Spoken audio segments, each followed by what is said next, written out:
There's something deeply unsettling about walking up to your garage, certain you locked it tight, only to see it wide open in your '67 Mustang, the one with federal evidence tags still dangling from the mirror, gone.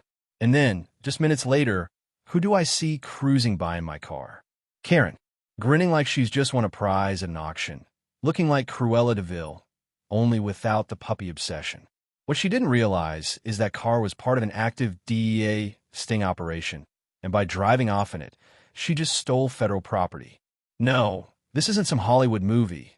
This is what happens when a Karen-backed fake HOA gets too ambitious in the wrong neighborhood. Freeze frame. Yep, that's me. The guy whose private well Karen illegally tapped into for her garden. What did I do? I flushed her system with sewage. And trust me, that was just the beginning. You're probably wondering how this suburban Cold War started. Honestly, I was just trying to live my life in peace. I inherited my late uncle's property after he got caught up in a multi-agency sting operation, something I only learned about after his funeral when 2 DEA agents showed up to inform me that I now owned a treasure trove of frozen assets. Apparently, my late Uncle Randy had a thing for partying and trafficking controlled substances across state lines. But he also loved vintage cars, particularly a pristine, cherry-red 1967 Mustang Fastback. It was gorgeous, untouched, with the engine still in perfect condition. But it wasn't mine to sell, drive, or even start. I wasn't even allowed to touch it. The car was under constant surveillance. And that, unfortunately, pissed off Karen. I didn't realize I had moved into a suburban version of the Hunger Games. My street had something called the Heritage Neighborhood Committee, which sounded harmless enough, like a local knitting group. But it was actually a rebranded, dissolved HOA, with a new attitude and a leader who thought she could rule with an iron fist. Enter Karen Witherspoon, president, judge, jury, and self-appointed neighborhood sheriff. She didn't like unsanctioned garages, cars that weren't registered with her little club, or anyone who didn't fit her idea of what the neighborhood should look like. Apparently, I ticked all 3 boxes. At first, it was just folded notes on my door with phrases like HOA Vehicle Code Section 12.4.2 violation, written in all caps with way too many underlines, with no actual legal merit. I ignored them, figuring she'd eventually get bored and move on to someone else. But Karen? Karen doesn't get bored. Karen escalates. One morning, I found my mailbox stuffed with community warnings and a glossy pamphlet, probably custom printed just for me. The cover featured a photo of my garage with the Mustang's rear bumper barely visible, with a lengthy rant about how unregistered vehicles attract criminal activity behavior and lower neighborhood property values. It felt like reading a poorly researched Reddit post, the kind with too many font changes and clip art of broken windows, except this one was somehow more infuriating. So, I decided it was time to confront Karen, or at least try to have a conversation. One afternoon, I walked over while she was meticulously pruning her hydrangeas, like she was preparing them for battle, and said as calmly as I could manage, "Karen, that Mustang is federal property. It's evidence. I can't move it, sell it, or even drive it." She didn't even look up from her pruning. "Then it shouldn't be in a residential neighborhood." I sighed. "It's in my garage, visible from the street." Her response was a smirk. "It's not visible unless you're actively trespassing into my driveway." She gave me that tight-lipped smile, the kind that says she's holding back the urge to spit directly at your feet. We'll see what the board has to say. There was no board, of course, but Karen had long since decided that facts didn't really matter. In the weeks that followed, her passive-aggressive behavior became increasingly tactical. She started photographing my house daily. One day, I caught her measuring the length of my grass with a ruler. Another time, she left a note demanding I relocate the car to an appropriate storage facility or face corrective towing. That was when I decided to install a security camera over the garage. Not just because of Karen, but because the DEA had subtly suggested that certain people might come looking for that Mustang. I wasn't supposed to move it, but I was allowed to keep an eye on it. And thank goodness I made that decision. One Tuesday, I was out for about 30 minutes, grabbing groceries and an iced coffee. When I returned, I pulled into the driveway and froze. My stomach dropped. The garage door was wide open. The lock was cut, the chain dangling. And the Mustang? Gone. For a split second, I thought I was hallucinating. I dropped the groceries. Eggs splattered. My drink hit the concrete. I moved before my brain could even process what was happening, rushing to the garage. Nothing. No broken glass, no debris. Just empty concrete and an overwhelming sense of dread. Then, I heard it, the unmistakable purr of my Mustang's engine. It was coming down the street, and there she was. Karen, in my car, sitting high in the seat, sunglasses on, her perfectly styled bob fluttering in the wind. She waved at me as if everything was fine, like she hadn't just stolen a federal vehicle. The smile on her face was smug, dripping with delusion. I was too stunned to say anything. She pulled into her driveway, parked the Mustang like it was hers, got out, and wiped a smudge from the fender. As if that wasn't enough, she peeled a HO approved vehicle sticker off her Lexus and slapped it onto the Mustang's windshield. I just walked back inside in silence, my heart pounding. Every nerve in my body was firing, but my brain was still catching up. I pulled up the security cam footage on my phone.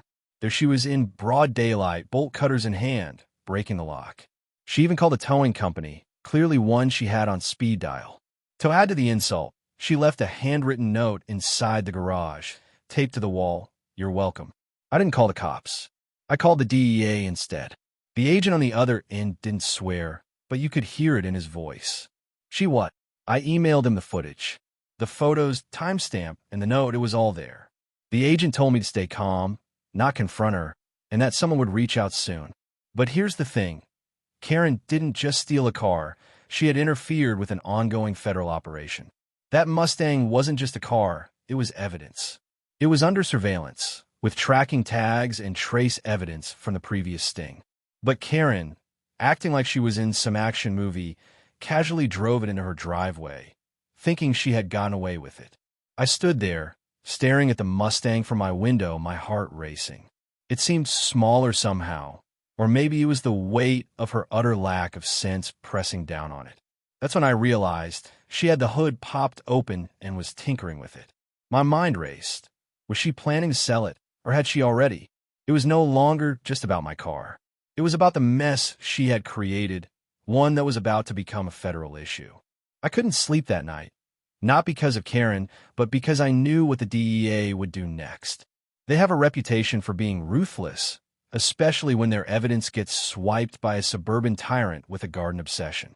I watched her house, lights off, sitting in the dark like I was the protagonist in some espionage film. But here's the twist. I wasn't the agent. I was the fool who let a federal sting car get jacked by the same woman who once fined a teenager for having a basketball hoop in his driveway. Around 6 a.m., I noticed a white van slowly creeping past her house. It didn't stop. It didn't speed up, just moved past her place and turned the corner. 10 minutes later, another van did the same thing. No logos, no markings. They didn't belong to anyone on this street. And I knew this because Karen made it her business to know exactly who belonged. That could only mean one thing. The DEA was here. Later that morning, I got a call from Agent Langford. His tone was polite, firm like someone holding a loaded weapon. He thanked me for my help and asked if I could maintain a low profile for the next few days. I agreed, but made sure to tell him that if Karen tried to impose any more ridiculous fines, all bets were off. He chuckled once before getting serious again. We need her to think she's untouchable. She's already crossed the line, and now the goal is to see how far she'll go. So, the plan was simple. Let Karen keep digging herself deeper. And boy, did she grab that shovel. Later that day, she called an emergency HOA meeting in her backyard. Now, mind you, this wasn't an actual HOA with any kind of legal authority. It was more like an HOA fantasy camp. She kept the illusion of power through intimidation, surrounded by retired board members who loved playing the role of decision-makers. I showed up just to play the naive neighbor, wearing a cheesy tourist shirt, flip-flops, and carrying a cooler full of sparkling water. She glared at me the whole time. The meeting began with Karen announcing, "We've successfully removed a neighborhood blight," like it was some huge victory. She even had a PowerPoint prepared, complete with before and after pictures of the Mustang, her so-called rescue. There was applause, a few nods, and some confused glances from neighbors who hadn't even noticed the Mustang was gone. Karen soaked up the attention like she had just solved world hunger. Then came a bombshell. She claimed she had found a new home for the car, boasting that it had already been picked up by a collector who truly appreciated its heritage. My jaw tightened so much I thought it might crack. She had sold it. Sold a car that was tagged as federal evidence to some mystery buyer, possibly out of state, maybe even out of the country. And she was grinning like a cat that just caught a bird. Meanwhile, I sipped my sparkling water like it was the most disgusting thing I'd ever tasted, but I wasn't about to make a scene. Instead, I kept calm, knowing I'd come prepared. I had my phone, a discreet lav mic in my pocket, and everything she said was being recorded. Her bragging echoed across the yard loud enough for the whole block to hear. Langford was going to love this. After the meeting, I went home and uploaded the recording to the secure DEA portal they set up for me. 10 minutes later, Langford called. "She's toast," he said. The plan was already in motion. Full-on surveillance, around-the-clock observation. Turns out, the collector Karen had sold the Mustang to was on a list suspected of money laundering through fake classic car deals. The Mustang, in all its criminal glory, was going to serve as a neon arrow pointing straight into their operation. But while the DEA was playing the long game, I wanted a little more immediate action. Karen had declared war, crossing property lines, breaking locks, and stealing federal property. Now she was parading around like the queen of the cul-de-sac, so I decided to launch my own quiet campaign. First, I reported her for illegal landscaping. She had added a decorative stone path that extended 6 inches past her property line. The city slapped her with a warning. She blamed me at the next HOA meeting, but I just smiled and said, "It looks lovely. Such a shame when people don't appreciate it." Legally. Next, I filed a noise complaint. Not for a loud party.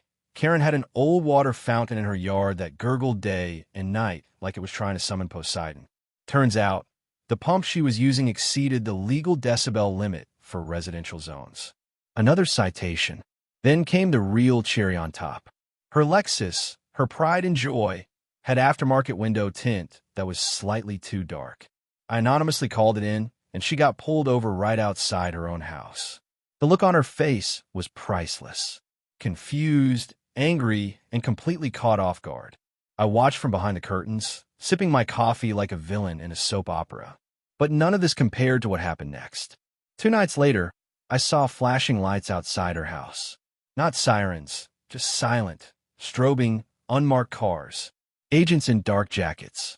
Langford had said they'd move fast if the collector made a move, and it seemed like he had.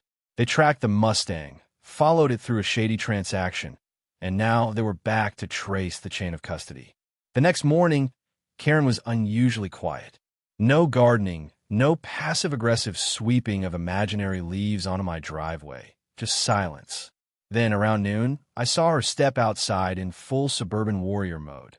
Perfect hair, clipboard in hand, marching down the street to gather signatures for a new HOA bylaw to prevent suspicious vehicle storage. She was still pretending to have control, still acting like the neighborhood was hers. And then, she did something unbelievably stupid. She knocked on my door. "You'll be receiving a new fine," she said, smug as ever. "We've decided that any unapproved repairs visible from the garage are a violation of neighborhood aesthetics." I looked at her calmly and smiled. "You mean the garage you broke into?" She blinked, taken aback. "Excuse me. You left a note with your handwriting," I said, still smiling. "I still have it. Would you like a copy?" For a brief second, I saw doubt flicker in her eyes, a crack in her armor. But she quickly covered it. "I have the full support of the HOA board," she snapped. "And I have the full support of the federal government," I said, and slowly closed the door in her face. Behind me, my phone buzzed with a message from Langford. Short, simple, "We've got her." Just when I thought things couldn't get more insane, I got another message from a neighbor. Apparently, Karen had been dipping into the HOA funds for years, and someone had the receipts. It started unraveling faster than I'd expected. One minute, Karen was strutting around the neighborhood like she was a suburban Caesar, and the next, she was being whispered about by the very people who once worshipped her like she invented lawn care. It wasn't just the car anymore. That was the match. The gasoline was everything else. Her fake authority, her misuse of neighborhood funds, her pathological need to control every inch of a place she didn't even technically own. And now, the whispers were turning into calls. The neighbor who reached out to me, Tina, a retired CPA, invited me over for what she called a little chat about the monster across the street. What I got instead was a full-blown forensic audit of Karen's amateur empire. Tina had records, emails, HOA meeting notes, bank statements that didn't add up, years of financial funny business disguised as beautification initiatives. Turns out, Karen had been redirecting funds from the neighborhood dues, technically optional, but paid by most under social pressure, into a private checking account she controlled under the name Community Enrichment and Planning Fund. She used it to pay for her landscaping, a new patio, and even part of her daughter's wedding. The wedding, by the way, had a no-jeans dress code and a shrimp tower flown in from Miami. I stared at the stack of evidence and asked Tina the only reasonable question left. Why hadn't anyone said anything sooner? She sipped her coffee, looking at me with pure, quiet judgment. Because she scared people. But now she's scared, and people can smell it. That same day, I passed all of Tina's documents along to Agent Langford. He didn't sound surprised, just tired, like this kind of stupidity was his Tuesday. It'll help build their case, he said. Federal charges were already stacking up. Grand theft, interference with an active federal operation, unauthorized sale of seized property. Now, with potential fraud and financial misconduct added to the list. Karen wasn't just staring at handcuffs. She was facing a future full of orange jumpsuits and lawyer fees that could rival the stacks of her HOA newsletters. Still, the feds moved silently. No dramatic arrests, no sudden confrontations. They were biding their time, waiting for the perfect moment, and they got it. Karen, ever the showwoman, had orchestrated a classic Americana day in the neighborhood, a little festival where she planned to unveil her so-called contribution to community heritage. She didn't say much about what it was, but her hints about vintage beauty and restored legacies had me cringing. I knew exactly what was coming. She was going to roll out the stolen Mustang and make it the crown jewel of her faux car show. She was going to parade federal evidence right under everyone's noses like it was her newest trophy. I showed up early, a lawn chair in hand, sunglasses firmly planted, trying to keep my face neutral. The green space was packed, folding chairs, kids running around with balloon swords, all the trimmings.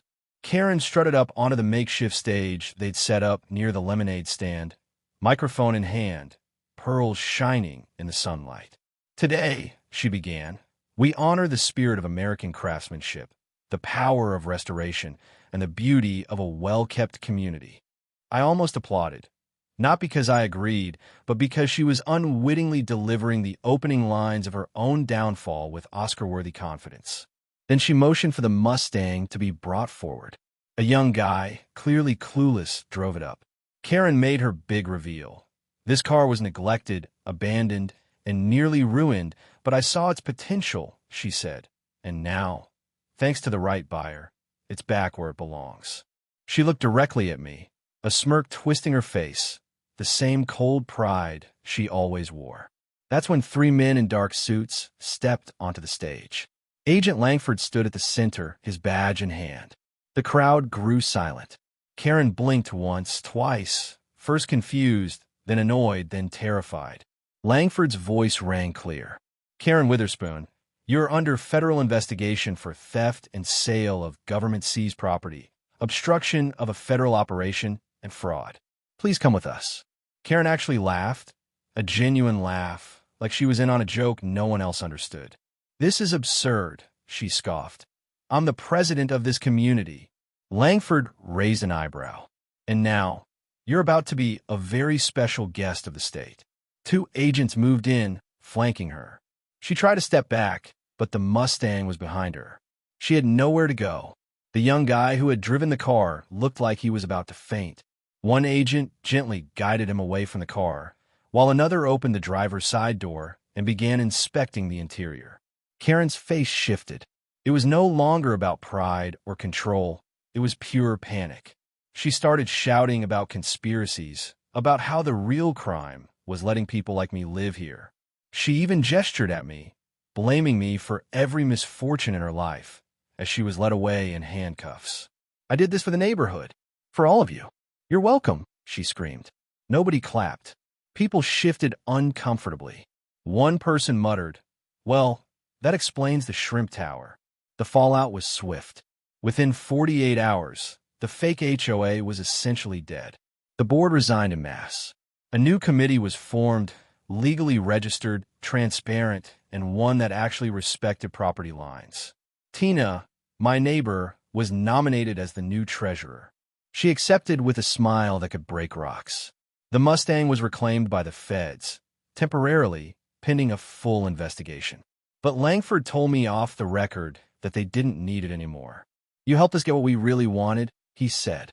"And besides, it's not like she can sell it again." I spent the evening watching the news.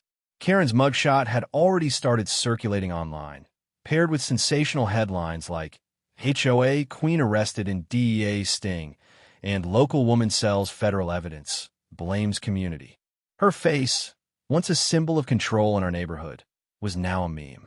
People commented, "She looks like the type to ask the FBI for the manager."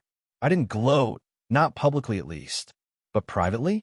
Oh, I was basking in a level of schadenfreude that could light up a city block. Just when I thought it was all over, when I thought the final chapter had been written, I received a letter. Not an email, not a knock at the door, a real old-fashioned handwritten letter delivered by certified mail. The return address? A federal detention center. The envelope was pink, and the handwriting was unmistakably Karen's. I opened it expecting an apology, or maybe a final desperate plea for sympathy. Instead, what I got was a spiral into madness. She accused me of setting her up, said I baited her with the car, and that I had orchestrated everything to make her look guilty. She even demanded that I advocate for her release, claiming we were both victims of a broken system. I read it twice, then folded it neatly, slid it into a drawer, and poured myself a drink. Because even behind bars, Karen couldn't grasp the simple truth. She had stolen the wrong car from the wrong garage at the wrong time. It took about 3 weeks for the dust to settle. The neighborhood was quieter now, not somber, but with that strange post-drama calm. People were just a little more polite, a little more humble, and definitely not trying to run a fake HOA from their garden sheds. Karen's arrest had rocked the block like an earthquake. For a few days, no one made eye contact. Then, slowly, people started smiling again, waving, and the dogs stopped barking at fences. Lawns were no longer obsessively measured. The whole neighborhood felt relaxed, which was wild considering we had just survived a federal sting operation disguised as a petty neighbor dispute. Late one Friday, I got the call from Langford. "We're wrapping up the case," he said. Karen wasn't just facing a slap on the wrist. She was staring down a criminal record, multiple felonies, and lawyer bills that could fill an entire landfill. The government wasn't expecting to collect much from her. Embezzling HOA dues doesn't exactly make you a millionaire, but they were more than content with how things had unfolded. As for the collector she had sold the Mustang to, he was heading straight to trial. Then Langford called with news that caught me completely off guard. "They've finished with the car. All devices removed. All evidence processed," he said, taking a pause. "We'd like to return it to you as a thank you." I couldn't believe it. "You're giving it back?" Langford's chuckle was audible. "You protected it until Karen didn't. You helped us close a case that's been open for a long time. The paperwork's all set. The car's yours, clear and clean." 2 days later, a flatbed truck pulled into my driveway, carrying the Mustang. The same pristine cherry red, its chrome gleaming like the sun, those iconic black stripes cutting through the hood. They'd even left the federal evidence tag hanging from the rearview mirror. A small reminder, I guess. The driver handed me the keys and a clipboard. I signed, took the keys, and finally, after a year of waiting, I slid into the driver's seat. No threat of federal agents hovering over me. The engine roared to life with a growl, like a beast waking from a deep sleep. I didn't move right away. I just sat there, feeling the rumble of the engine fill the garage, savoring that quiet satisfaction that only comes when everything finally falls into place. The Mustang wasn't just a car anymore. It was the ultimate trophy, a symbol of my personal victory after everything I'd been through. A couple of hours later, a few neighbors showed up, not to complain, but to gawk at the Mustang. One brought a six-pack, another cookies. Someone even asked if I'd consider entering it in the upcoming vintage car show. I told them I'd think about it, though in reality, I was thinking absolutely, and I was secretly hoping the judges had seen the news. A week later, another letter arrived. Same handwriting, same pink envelope. Karen again. This one wasn't handwritten, but typed 2 pages, titled An Open Letter to My Former Community. It was a bizarre combination of apology, manifesto, and pure victimhood. She started by vaguely acknowledging her mistakes, blaming it on stress, menopause, and, naturally, government overreach. Then she pivoted, accusing half the neighborhood of betrayal. She claimed her only fault was caring too much, and insisted that if everyone had just followed the rules, none of this would have happened. The final paragraph? A request for forgiveness, along with a hint that she might return someday, stronger and wiser. I read the letter 3 times, mostly in disbelief, and then shared it with my neighbors like it was a cursed artifact. Their reactions were unanimous. Uncomfortable laughter followed by solid nope. Karen wasn't coming back, and even if she did, the new HOA, this time legitimate, legally registered, and refreshingly mundane, would make sure she never had a say in community matters again. Tina had stepped up as treasurer and was doing a fantastic job. Rob, the new president, had overturned every absurd policy Karen had imposed, from ridiculous car fines to rules about grass height. The community aesthetic standards that somehow always seemed to target the same 4 houses? Gone. In their place, we had transparency, monthly meetings, and a neighborhood group chat that was mostly filled with dog photos and event reminders. Honestly, it was almost unsettling how normal things had become. But I wasn't letting my guard down just yet. I installed a second camera over the garage, this one cleverly hidden behind a motion-activated owl statue, just in case. Now, the Mustang was proudly parked in my driveway. I could finally enjoy it without the fear of some petty neighbor dispute. One evening, as I was polishing the car, I heard footsteps. I turned to see Mrs. Elderly from 2 houses down, the one who used to scowl at me every time I touched a leaf blower. She stood there for a moment, then said, "You know, I always thought you were the troublemaker." I paused, unsure what to say, and then she smiled, a small but genuine smile. "Now, I think you're just the guy who brought peace to the neighborhood, with a classic car and a whole lot of patience." High praise, coming from someone who once reported a garden gnome for visual clutter. After she left, I leaned against the Mustang and thought about everything that had happened. The chaos, the break-in, the federal agents, Karen's face when she realized the Mustang was a trap. It all felt surreal, like something from a Netflix docuseries. Maybe one day someone would dramatize it, but for now, it was just my life, quieter, calmer, with a whole lot more horsepower. That night, I took the Mustang for a leisurely drive. Windows down, radio on, people waved, kids pointed, and a few car guys gave me the classic 2-finger salute. I felt good, free, and maybe just a little smug. As I pulled back into my driveway, headlights caught something on the porch. A package. No return label. Just a small box wrapped in brown paper. I picked it up, opened it, and found a single object inside. A bolt cutter. The exact same type used on my garage lock. No note. No explanation. I looked around, scanning the dark. Nothing. No shadows. No footsteps. No movement. Maybe it was a prank from a neighbor with a twisted sense of humor. Or maybe Karen, from her cell, had orchestrated one last petty jab. Who knows? But I held it up, turned it in my hand, and then calmly walked over to the trash bin and dropped it in. Because in the end, that bolt cutter didn't break me. It started the chain reaction that destroyed her fake empire. Me? I got my car, my peace, and my neighborhood back. So let this be the final lesson. You can break a lock, steal a car, and even try to rule a neighborhood, but sooner or later, someone's going to put you in your place.